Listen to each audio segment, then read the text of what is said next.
प्रणाम, नमस्कार। बहुत स्वागत है आपका उस कार्यक्रम में जिसका नाम है हे प्रभु आनंददाता। और उस प्रकृति सत्ता के नियामक या उस नियामक शक्ति से संबंध जोड़ना कितना आनंददायी होता होगा, इस बात को वो लोग बखूबी समझते हैं जो अपने जीवन में नियमित रूप से किसी न किसी आध्यात्मिक उपक्रम से जुड़े हैं, चाहे वो योग हो, ध्यान हो, मन को एकाग्र करना हो।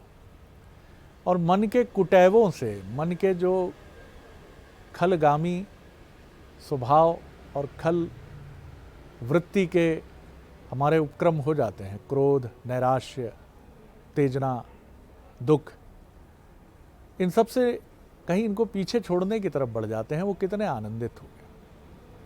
आज जिस विषय पर हम बात करेंगे, हमारे पास जो मैसेजेस आ रहे हैं उनमें से अधिकांश मैसेज या तो इस पीड़ा से भरे होते हैं कि उन्होंने जैसा सोचा आध्यात्मिक मार्ग पर बढ़ने के लिए, उस दिशा में उनको कोई ना कोई रोक लेता है, कोई उनको पीछे ले जाता है। और ये कोई और नहीं होता, वो खुद ही होते हैं। क्योंकि आपका मन जो है वो इतना वेगवान होता है कि आप शरीर से अगर कोशिश भी कर लें कि मैं अब 10 किलोमीटर की दौड़ रोज लगाऊंगा, लेकिन मन जब सुबह 50 हवाले आपको देता है, ठंड इतनी है गुरु, अभी आलेख भी तो पढ़ा था कि सुबह सुबह नहीं निकलना चाहिए, 40 पार के लोगों को जिनको ब्लड प्रेशर भी हो, पड़े रहो चुपचाप, 9 बजे निकलना। 9 बजे नींद खुली तो अदरक वाली कड़क चाय पीते हुए अखबार हाथ में लिए ये सोचा कि यार अब कौन निकलेगा, इतनी बढ़िया धूप कई दिनों के बाद दिख रही है खिली हुई, ज़रा इसका आनंद लिया जाए। इसी में 2 मित्रों के फ़ोन आ गए, 10 बज गए, ऑफिस जाने की तैयारी शुरू हो गई, अब कल से करेंगे, कल का कुछ और उपक्रम है। हमारे पास जो संदेश आ रहे हैं उनमें लोग यही कहते हैं कि वो सोचते ज़रूर हैं अच्छा करने के लिए, लेकिन कर नहीं पाते। कुछ का प्रश्न इसी के दूसरे सिरे को छूता है कि चरित्रवान होने का क्या लाभ है। हम तो जीवन भर इस मार्ग पर चलते रहे, लेकिन हमको सफलता नहीं मिलती है। मन का मनोवेग इतना प्रबल है, इस पर हम पहले भी हमारे विद्वान वक्ता प्रोफेसर डॉक्टर सुरेंद्र बिहारी गोस्वामी जी को सुन चुके हैं। लेकिन ये जो हमको रोकने वाली ये शक्ति है, इससे निपटने के उपक्रम पर आज हम एक बार फिर चर्चा करेंगे कि कैसे हम अपने को शक्तिशाली बनाएं।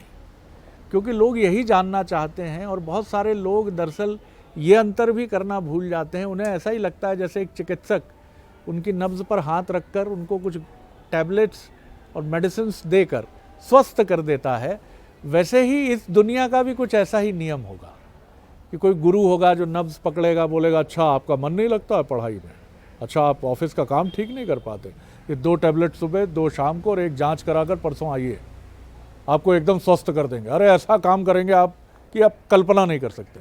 अच्छा तो आपको बहुत मीठा खाने का शौक़ है, अरे ऐसी औषधि दूंगा मीठे की तरफ रुक नहीं करेंगे। ऐसा कुछ भी नहीं है। दरअसल अध्यात्म जगत में भी हम अन्योन्य आश्रित हैं। हम ये सोचते हैं कोई हमारी मदद कर दे, खुद ईश्वर आ जाए या गुरु प्रकट हो जाए, हमें ढूंढ ले, विवेकानंद जी की तरह। परमहंस जी दौड़ते हुए आके गले लगा ले, शरद कब से ढूंढ रहा था तुम्हें, तुम ही तो हो वो विलक्षण। भैया प्रभु मैं तो कदाचित बिल्कुल भी नहीं हूँ, आपका आप जानिए। आज इसी विषय पर हम चर्चा करेंगे कि ये अध्यात्म के क्षेत्र में अन्योन्य आश्रित होना, यानी दूसरे पर ही निर्भरता हमारी, हमारा खुद का व्यक्तित्व विलीन हो जाना कितना कष्टदायी है। हमारे साथ हैं मानस मर्मज्ञ भगवत गीता के अध्येता प्रोफेसर डॉक्टर सुरेंद्र बिहारी गोस्वामी। प्रणाम करता हूँ गोस्वामी जी, आज का विषय आपके समक्ष है। आपने बहुत सुंदर विवेचना की है शरद जी। जी आज की विवेचना फिर से मन पर केंद्रित हो रही है। जी मन तो अकथ कहानी की तरह है, लेकिन पहले अपन 2-3 शब्दों को अपनी विवेचना में स्पष्ट कर देते हैं, जी, फिर अपन मन को पकड़ते हैं। जी, जो संभव नहीं है फिर भी चलेंगे उसके पीछे। जी जी देखिए, कोई किसी में विलीन हो नहीं सकता, कभी नहीं हो सकता विलीन। कोई कह दे पानी रे पानी तेरा रंग कैसा, तो कहते हैं जिसमें मिला दो उसी के जैसा। लेकिन आगे की और पंक्ति है, फिर वैसे ही का वैसा। बिल्कुल ठीक कहा। तो आत्मा तो केवल परमात्मा में ही विलीन हो सकती है, शरीर किसी में विलीन नहीं होता। वो पंच तत्व की अमानत है, वो पंच तत्व में ही विलीन होता है। तो विलीन कहीं नहीं होता। ये हो जाता है कि हम अपने मन को वहाँ पर बांध लेने में सफल हो जाते हैं, किसी का अनुसरण करने के लिए, किसी भी प्रलोभन से। तो कुछ देर मन वहाँ, जैसे गधे को रस्सी बांधने का नेंग पूरा कर लेते हैं और गधा वहाँ खड़ा हो जाता है, तब मूल मन वहाँ पर आसक्त होकर रुक जाता है। तो हम समझते हैं ये विलीन हो गया है। विलीन नहीं होता। दूसरा एक शब्द है चरित्रवान। संसार में प्रत्येक व्यक्ति चरित्रवान है। क्यों चरित्रवान है? कि उसका चरित्र है ना। अगर कोई भी ऐसा व्यक्ति आप देख लीजिए, उसका चरित्र होगा। चरित्र का अर्थ ही होता है उसकी विशेषताएं। वो कैसा, किस विशेषता के अंतर्गत है वो चरित्र है। आप देखिए ना, चरित्र को मैंने फिर से कहा, चरित्र को लोग ब्रह्मचर्य से जोड़ देते हैं और ब्रह्मचर्य को लोग केवल काम वासना से विरक्ति की ओर जोड़ देते हैं। वो शब्द अलग अलग हो गया, ध्यान रखिएगा। उसके लिए हमारे यहाँ दुष्चरित्र शब्द बना हुआ है। यस, बिल्कुल ठीक, वाह। तो दुष्चरित्र चरित्र का उल्टा नहीं है। दुष्चरित्र अपने आप में एक पृथक शब्द है कि उसके कुलक्षण क्या हैं, लक्षण और कुलक्षण। तो वो कुलक्षणी है, कुलक्षण वाला है। लक्षण तो प्रत्येक व्यक्ति का होता है। एक गरीब का भी चरित्र है, आप देख लो। हाँ, बिल्कुल। एक श्रमिक का भी चरित्र है, आप देख लो। चरित्र है।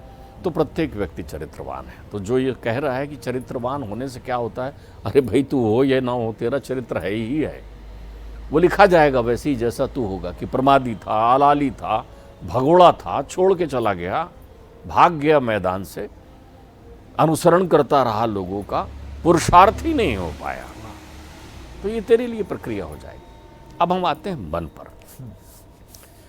देखिए, मन एक भूत की तरह है जो दुनिया के सब काम कर सकता है। असंभव को भी संभव कर सकता है मन।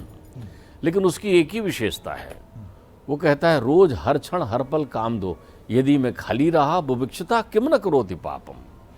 तो मैं यदि खाली रहा तो फिर मैं शैतान का रूप धारण कर लूंगा, फिर मैं भूत हूँ। और आप मुझे लगाए रहे तो दुनिया का हर करिश्मा मैं आपके जीवन में करके दिखा सकता हूँ। लागी लगन करो आप। तो मन को नियंत्रित करने के लिए प्रेरणा की नहीं, अभिप्रेरणा की जरूरत होती है। प्रेरणा और अभिप्रेरणा में क्या अंतर होता है? अभिप्रेरणा जो है बुद्धि और मन के सानिध्य से उत्पन्न होता है। वहाँ दिमाग और मन, बुद्धि और मन एक हो जाते हैं, तो अभिप्रेरणा हो जाती है वहाँ पर। प्रेरणा तो केवल आप बुद्धि से दे सकते हैं, लेकिन अभिप्रेरणा का अर्थ होता है उसको तैयार कर ही लेना, उसके मन को आकर्षित कर ही लेना, उसको अपनी ओर खींच ही लेना। ये अभिप्रेरणा है। अभिप्रेरणा के लिए अंग्रेजी में एक शब्द है मोटिवेशन। मैंने उसका अनेक स्थानों पर मैंने इस मोटिवेशन शब्द की शाब्दिक मीमांसा की। शब्द तो अंग्रेजी का लिया, उसकी मीमांसा शाब्दिक करके बताई कि यही है आपके मन को नियंत्रित करने के लिए। मन दोनों प्रकार से प्रभावित होता है, भौतिक रूप से भी और अभौतिक रूप से भी जी। प्रत्यक्ष रूप से भी और अप्रत्यक्ष रूप से। प्रत्यक्ष रूप से जब मन रमता है तो केवल वो प्रत्यक्षीकरण के प्रति उसका हित जितनी देर रहता है उतनी देर रमता है। एक रोते हुए बच्चे को कहो कि ओ ये लो मैं तुम्हें लॉलीपॉप दे रहा हूँ, वो बच्चा तुरंत उतनी देर में चुप हो जाएगा, वो खाने लगेगा, लेकिन उसके खत्म होते ही फिर रोने लगेगा। अर्थात वहाँ पर उसकी आसक्ति स्थायी नहीं हुई। लेकिन लॉलीपॉप देने की बजाय उसको खेल खिलौने में घुमाने लग जाओ कि आओ इधर घूमते हैं, इधर चलते हैं, तो शायद वो ज़्यादा देर तक आपके साथ रमा रहेगा। ठीक बात, आप समझिए। तो ये सूक्ष्म प्रभाव होता है। किसी व्यक्ति को एक हाथ में लकड़ी लेकर के आप डराओ कि तुम बोले और मैंने मारा, तुम बोले और मैंने, और तो नहीं बोलेगा वो, लकड़ी जब तक आपके हाथ में रहेगी। लेकिन बोलना होगा तो बोल देगा, आप छड़ी से धीरे से मार देंगे, फिर वो अभ्यस्त हो जाएगा। चलो मार सहलेंगे लेकिन बोलेंगे जरूर। लेकिन एक ऐसा भी होता है कि जिसकी तरफ केवल कनखियों से आपने देख के इशारा कर दिया तो वो आपके साथ प्रीति लगा चुका है, फिर वो आपकी आंखों को देखकर चुप हो जाता है। ये सूक्ष्म प्रभाव है मन का। मन को आकर्षित करने का, नियंत्रित करने का सूक्ष्म प्रभाव है। तो ये जो शब्द मोटिवेशन है, इसमें एम मेंटल मूवमेंट का है। मन को हमेशा आंदोलित करते रहिए। मन को, बहुत अच्छी बात। हमेशा आंदोलित करते रहिए, क्योंकि अगर मन आंदोलन में नहीं लगेगा, मन तुम्हारा जैसे ही चुपचाप हुआ वैसे ही वो अधोगामी हो गया। मन और जल नीचे ही जाते हैं। मन का स्वभाव अधोगामी है। उसको मोटिवेशन की यंत्र से चढ़ाना है आपको ऊपर, क्या? मशीन चालू रहे, वाह, मोटर चालू रहे, upliftment क्योंकि चालू मन रहे। जो है वो जल की तरह नीचे ही बहता है आहा, हमेशा, वाह वाह, अधोगामी है मन, बहुत सुंदर मंत्र दिया। इसका मूल प्रवृत्ति है मन का। जी, तो मेंटल मूवमेंट करते रहिए, मानसिक क्रांति का शंखनाद करते रहिए, कोई ना कोई सृजनशील विचार अपने दिमाग में लाते रहिए, कुछ ना कुछ सकारात्मक हमेशा सोचते रहिए, वाह वाह वाह, क्या बात। तो मन गतिशील रहेगा, फिर जी। मन को ध्यान ही नहीं रहेगा। जैसे कोई अच्छी चर्चा चल रही हो तो आप समय घड़ी देखना भूल जाते हैं, हाँ हाँ, तो वैसे ही मन भी जो है वो इधर उधर ध्यान जाना बंद हो जाता है, मन गतिशील नहीं हो, वो बना रहता है। बना रहता है। फिर ओ, मोटिवेशन का दूसरा शब्द है MOTIVI, मोटिवेशन MOTIVATION, मोटिवेशन। हाँ, मोटिवेशन। तो उसके जो भी शब्द होंगे उसमें से मैं चुनिंदा शब्दों को आपके सामने प्रस्तुत कर देता हूं, क्योंकि अपने पास जितना समय है जी, जो आवश्यक है, उसके बाद मोटिवेशन का ओ है। देखिए, मन को नियंत्रित करने के यंत्र का नाम है मोटिवेशन। मोटिवेशन वो स्विच की तरह है, उस बटन की तरह है जिसको दबाने मात्र से लाइट आ जाती है, जिसको आपने ऑन किया और लाइट जल गई एकदम से, अंधेरे में रोशनी हो जाती है, इतना पावरफुल है। ये अलग बात है कि उसमें ऊर्जा कहाँ से आ रही है, वो आत्मा है, वो स्वराट है जो ऊर्जा दे रहा है, वहाँ बटन मन है, वाह, बटन मन है, आप समझ, पावर हाउस आत्मा। हाँ वो आत्मा है, तो वो आपको दिख नहीं रही है, इसलिए आपको करंट भी नहीं दिखता। करंट का प्रभाव दिखता है, करंट कहाँ दिखता है आपको। जी, ओ, ऑब्जर्वेशन हमेशा करते रहिए। अब देखिए, आपका आलस्य चला जाएगा जब आप आत्मविश्लेषण करने लग जाएंगे। तो आत्मविश्लेषण करिए, देखते रहिए मैंने कल क्या किया था, आज सवेरे क्या किया, मुझे क्या करना चाहिए। देखिए, ये प्रश्नकर्ता जो हैं वो जिज्ञासु हैं, तो एक जिज्ञासु की विशेषता होना चाहिए, उसको हमेशा आत्म परीक्षण करे, आत्मनिरीक्षण करे, आत्मविश्लेषण करे, हमेशा सोचे। क्यों? मन सूचकांक भेजता है ना, वो मोमेंट में है, तो जैसे ही मोमेंट में है तो वो सूचनाएं भेज रहा है आपको, ये भी करना था, वो भी करना था, आपने वो सोचा था, आपने ये सोचा था। कितने अनंत चित्र आ रहे हैं मन में, कोटि कल्पनाएं क्षण मात्र में जो कर लेता है उसे मन कहता है, कोटि कल्पनाएं। इसके बराबर जो है अद्भुत विषय वस्तु कुछ नहीं है, संसार इसी से टिका हुआ है। मन लगे तो संसार है, और मन उचट जाए तो सब उजाड़ है, प्रलय आ गया। जब तक मन लगा है सृष्टि है, मन हट गया तो आपकी दुनिया लुट गई, आप तो प्रलय हो गया आपके यहाँ। जिनके साथ गीत गाते घूम रहे थे ना, प्रीति के गीत गा रहे थे, संसार बनाने का स्वप्न देखा था, साथ चलते थे, हम कदम थे, एक दूसरे पर जान देने की परिकल्पना करके चल रहे थे, मन लगा हुआ था, तो संसार की परिकल्पना चल रही थी, और मन हटा वैसे ही प्रलय आ गया आपके जीवन में। ऑब्जर्वेशन करते रहिए, मोमेंट में है मन, सबसे पहले उसको आंदोलन में लगा दीजिए, आंदोलित करिए मन को जी, शंखनाद करिए मन को, फिर आत्मनिरीक्षण करिए। देखिए, ये जो है इसके बाद जो लगा हुआ टी है वो बता रहा है कि ये मन जो है, ध्यान रखिएगा, ये ट्रू और फेयर जानता है, सत्य और विश्वसनीय कौन है, सत्य की परख मन को है। ध्यान रखिएगा, आप एक मदिरा पान करने वाले व्यक्ति को आप पूछें कि क्या ये मदिरा आपके शरीर को नुकसान नहीं करती, उसको मालूम है, उसका मन जानता है। एक झूठ बोलने वाले व्यक्ति को कहिए कि क्या आप गलत आचरण नहीं कर रहे हैं, उसका मन जानता है। दूसरा, मन को आंदोलित करके आत्मनिरीक्षण करने से आप सत्य पथ के प्रतीक हो जाएंगे, ये पक्की बात है, इसलिए टी है। क्यों टी है? क्योंकि उसके साथ आई लगा हुआ है। मन हमेशा अंतरंग प्रभाव डालता है, internal effect, I for internal effect, अंतरंग प्रभाव डालता है। इसके लिए देखिए, प्रत्यक्ष होना आवश्यक नहीं है, ये तो चिंतन मात्र से प्रभाव डाल देता है। कभी कुछ बुरा सूझता है तो आपको पिताजी माताजी दिख जाते हैं, गुरुजी दिख जाते हैं, आपकी चेतना में, तो आप सावधान हो जाते हो, और नहीं भैया गुरुजी ने मना किया था, पिताजी ने मना किया था। अंतरंग प्रभाव डला हुआ है ना मन में। बिल्कुल ठीक। कोई आदमी बेचैन है, विदेश में लड़का बैठा हुआ है, उदासीन है, उसको नौकरी नहीं मिल रही है, पढ़ने गया हुआ है, घबरा गया है, वहाँ एकांत में हो गया है, फोन लगाता है आपसे, फोन से मोटिवेशन मिल जाता है, अरे काहे चिंता कर रहा है बेटा, सब हो जाएगा, अरे ऐसा होगा वैसा होगा फलाने होगा, तरोताज होगा यार। आंतरिक प्रभाव डालता है, अंतरंग प्रभाव डालता है।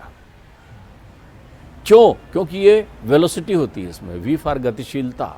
आप भी चुपचाप मत बैठिए, आलस्य में मत रहिए। जो लोग हाथ पर हाथ धरे बैठे हुए होते हैं किसी अवसर की प्रतीक्षा में कि कोई ऐसा ध्वनि संकेत होगा, चलचित्र की तरह म्यूजिक बजेगा और जीवन में सब कुछ ठीक हो जाएगा, वो गलत सोचते हैं। तो हमेशा गतिशील रहिए, क्योंकि मन आंदोलित है। मन आंदोलित है तो आपका गतिशील रहना जरूरी है। और कितना गतिशील रहिए? एडिक्वेट। कितना गतिशील रहिए? एडिक्वेट, पर्याप्त, पर्याप्त, समुचित, समुचित। तो ये जो प्रक्रिया है, ये एडिक्वेट की प्रक्रिया जो है फिर आपको जोड़ती है टी से। अब आपको लगेगा कि ये सब चीजें हम करें क्यों? इतिहास उठाकर देख लीजिए। हारा हुआ अर्जुन कब उठ खड़ा हुआ था? 17 बार आक्रमण किया था जरासंध ने कृष्ण के ऊपर। कैसे विजय हुआ था? कैसे विजय मिली थी? आप उनको देखिए, जो भी गिरकर उठते हैं वो विजय होते हैं। वाह, टेस्टेड है ये, टेस्टेड। टेस्टेड है ये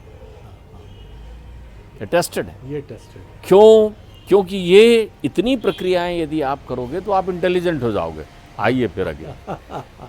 ये विवेकवान बना देता है आपको, चतुर सुजान बना देता है। बहुत सारे लोगों से आपको शिकायत है, हम दोनों साथ चलते हैं लेकिन पता नहीं क्यों वो सफल हो जाता है, हम नहीं होते। तो देखो, उसमें चतुराई है।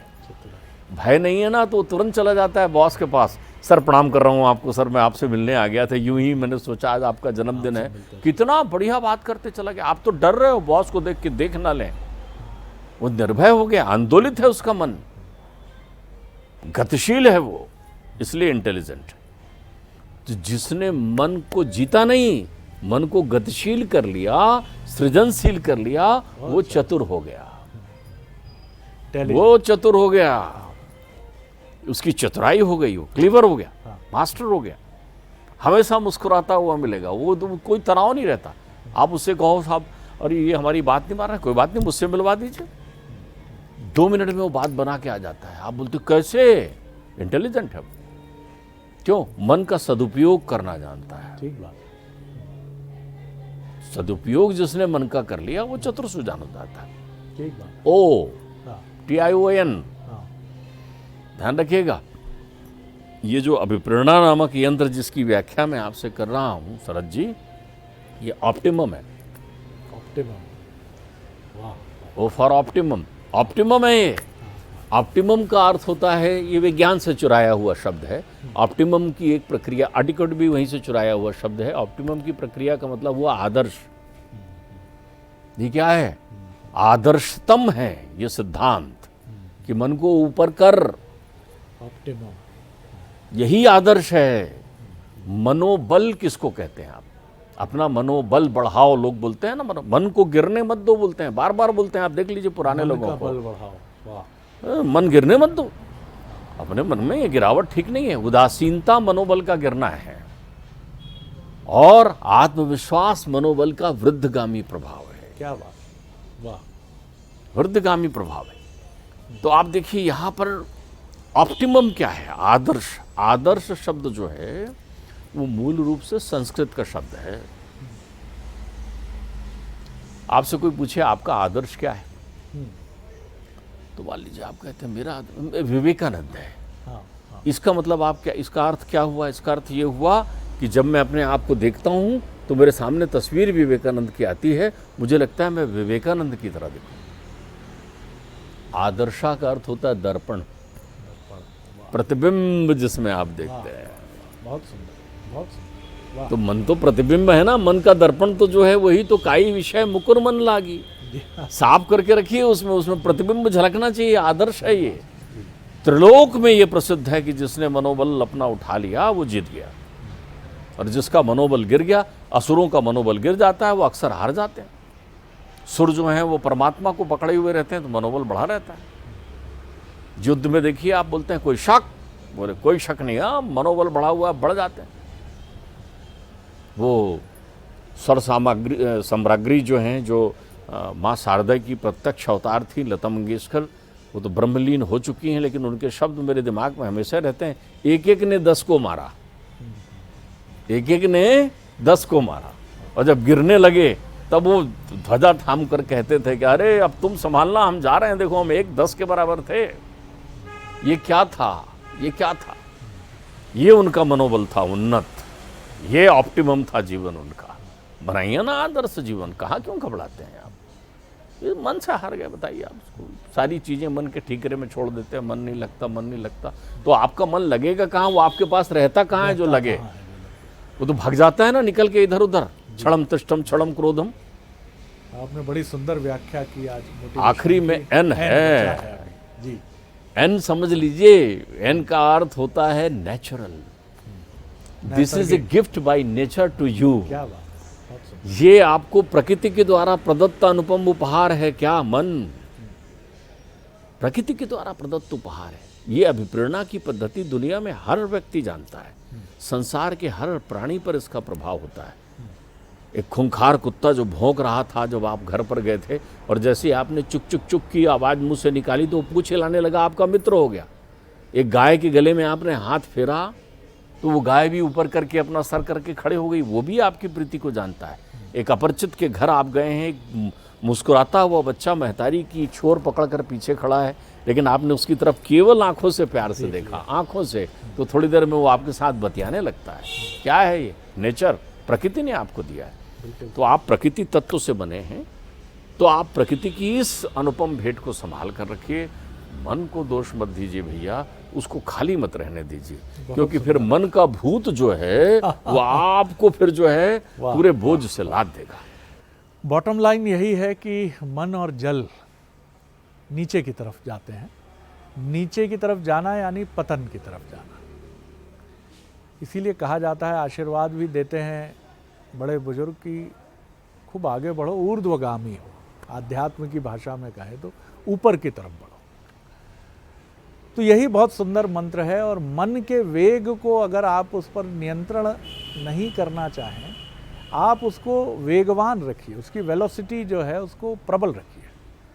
क्योंकि मन की ये प्रवृत्ति है कि अगर उसके पास काम नहीं है, आपने उसको गतिमान नहीं रखा है, और गतिमान रखने का एक ही उपक्रम है ऊर्जावान विचारों से स्वयं को, अपने मन को, अपने व्यक्तित्व को आंदोलित रखना। वेलोसिटी या गतिमान विचारों का मतलब है सकारात्मक ऊर्जा से स्पंदित विचारों को लेकर निरंतर अपने मन को ऊर्जावान करना। क्योंकि यही मन किसी बंदर की तरह वृक्ष के ऊपर शिखर तक दौड़ेगा, और अगर नहीं तो जैसे फल गिरता है नीचे की तरफ ग्रेविटेशनल फोर्स से, वैसे ये मन नीचे जाता है। और नीचे जाता है तो बहुत सारे वितंडावाद, बहुत सारी त्रुटियां, बहुत सारी गलतियां और क्षोभ का एक युग समेट लेता है। आनंद आ गया गोस्वामी जी, बहुत प्रणाम करता हूं आपको। तो मन की अधोगति को रोकें, मन को प्रबल करें, वेगवान करें और ले जाएं उच्चता की तरफ। फिर देखिए जीवन किस तरह से निखरता है। अगले एपिसोड में एक और विषय लेकर फिर उपस्थित होंगे। प्रणाम, नमस्कार।